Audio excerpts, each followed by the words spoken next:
আপনি কি কখনো কবর দেওয়ার পর খেজুর গাছের ডাল পুঁতে দেওয়ার কথা শুনেছেন?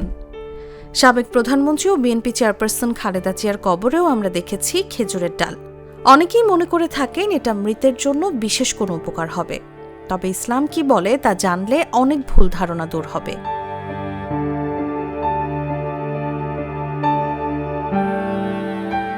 ইসলামে কবরে খেজুর বা অন্য কোনো গাছের এক বা দুটি কাঁচা ডাল পুঁতে দেওয়া সম্পর্কে সুস্পষ্ট ইতিহাস আছে।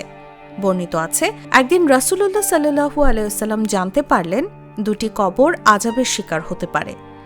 তখন তিনি একটি খেজুর গাছের ডালকে দুটি অংশে ভাগ করে সেই কবর দুটিতে পুঁতে দিলেন। অন্য একটি বর্ণনায় সাহাবী বুরাইদা আসলামী রাদিয়াল্লাহু তাআলা আনহু মৃত্যুর আগে নিজের জন্য অনুরোধ করেছিলেন যেন তার কবরে খেজুর গাছের দুটি ডাল পুঁতে দেয়া হয়। এসব বর্ণনা থেকে যেহেতু কবরে খেজুর বা অন্য কোনো গাছের ডাল পুঁতে দেওয়ার বিষয়টি প্রমাণিত হয়, তাই কেউ চাইলে মৃত ব্যক্তিকে মাটি দেওয়ার পর কবরে খেজুর গাছ বা যে কোনো গাছের এক বা দুটি ডাল পুঁতে দিতে পারে।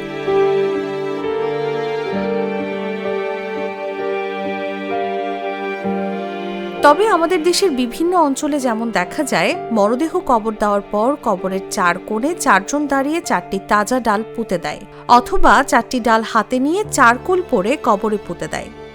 এগুলো মানুষের বানানো মন গড়া আমল। এসব ভিত্তিহীন আমল থেকে বিরত থাকা উচিত। এসব আমলকে সুন্নত, মুস্তাহাব, বিশেষ ফজিলতপূর্ণ বা মৃতের মুক্তির উপায় বলে বিশ্বাস করা ঠিক নয়।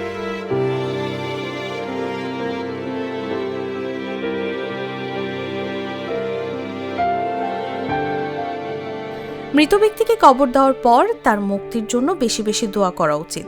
দান সদকা, কোরআন তেলাওয়াত বা অন্যান্য আমল করে তার জন্য সওয়াব পাঠানো উচিত, যেভাবে ইসলাম আমাদের শিখিয়েছে।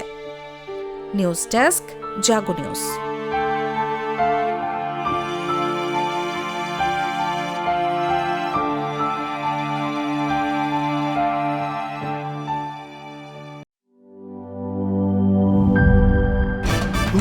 ভয় পাস না, এটা কসমিক ডোর। শব্দের আরেক নাম কসমিক ডোর। এর ওয়াল থিকনেস ও রিপ থিকনেস বেশি থাকায় এটাকে 50 বছরেরও বেশি। কসমিক ডোর, নিশ্চিন্তে 50 বছর।